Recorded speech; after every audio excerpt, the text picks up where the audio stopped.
Star Wars The Rise of Skywalker is now just 92 days away from its official release by writer and director J.J. Abrams and Chris Terrio, as well as creator George Lucas.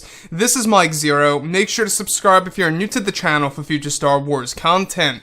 Now, what's really exciting about Episode 9 is that we do know that this film, at the end of the day, is going to be a revelation film with many different twists and turns that will change our perception on the past 8 Star Wars movies of the Skywalker saga, which really is a big deal by Disney and Lucasfilm. It's all a matter of how it's going to be executed on the big screen.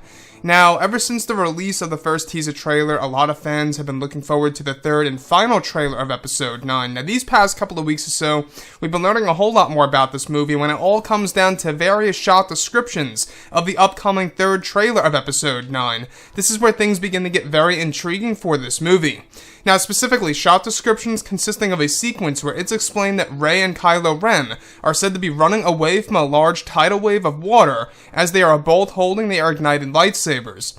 It's explained that this tidal wave is caused by a piece of the wreckage of the Death Star that collapses into the ocean, where Kylo Ren and Rey are running away from the danger.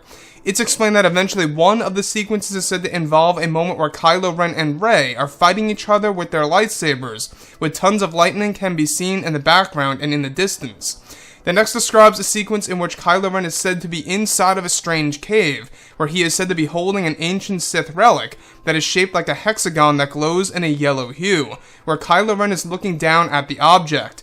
As this happens, the dialogue of Palpatine is said to tune in and play over the shot, talking about the power of the beyond and combining forces.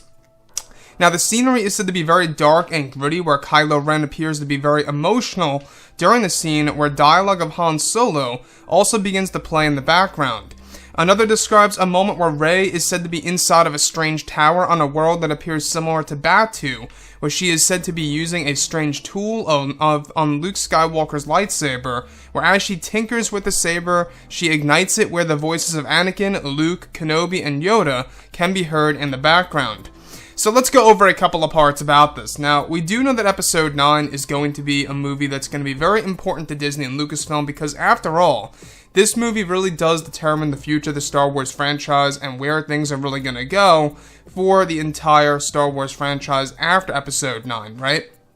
So with that being said, the marketing of this film is coming into full swing in the end of September, leading into early to mid-October, which, by the way, they aim to release and drop this trailer on October 14th of course, this year, followed by October 18th, that's going to play alongside the sequel to Maleficent, which is also by Disney. So the one piece that I do want to go over that really does kind of just raise my interest related to Kylo Ren is this device that he is actually said to be holding inside of a strange cave. Now, this device is said to be a hexagonal shaped device that is said to be an artifact that glows in a yellow hue. Now, this most likely is the device that we have been talking about that he gets from Darth Vader that is said to hold a connection to the spiritual realm. Now, we're still not quite sure exactly what the object is called by name, but nonetheless, it does hold a connection to the spiritual realm in the Star Wars universe. And from what it seems, J.J. Abrams is really trying to add in that medium to the Star Wars franchise in a live-action Star Wars movie, which could be a good thing or a bad thing. It's all depending on how it's going to be executed on the big screen. So, the other piece that I do want to go over that really stands out to me a lot and kind of brings me back into Return of the Jedi, is where Rey is actually said to be using a strange tool, tinkering with her lightsaber design that once belonged to both Luke and Anakin Skywalker.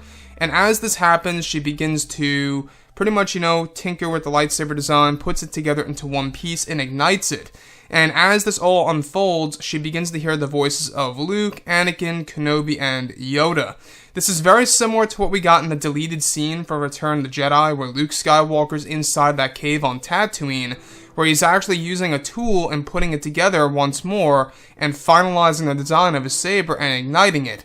So basically what they're doing here, Disney and Lucasfilm, what they're doing here is that they are essentially using that deleted scene from Episode 6 as inspirational material to do a very similar scene for the character of Rey in Episode 9. And to me, I think that's a really good thing, because I always felt like that in Episode 6, that scene should have been in the final cut of the movie, where you do see Luke technically making a lightsaber and igniting it and actually deactivating it before he turns over to C-3PO and R2-D2. And that's what I love so much about that scene, is that it shows you the skills of Luke Skywalker and the skills that he actually had when it came to building a saber design. And that's the exact thing that's going to be explored in this movie with Rey.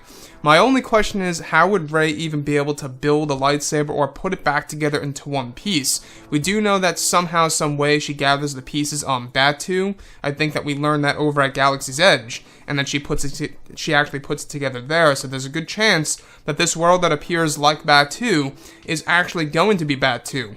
Anyways, guys, drop a comment below. Let me know what you think about all of this in the comments. And if you guys did enjoy the content for today, do make sure to drop a thumbs up on this video to support the channel. I thank you all so very much for the kind support, and I'll catch you guys next time.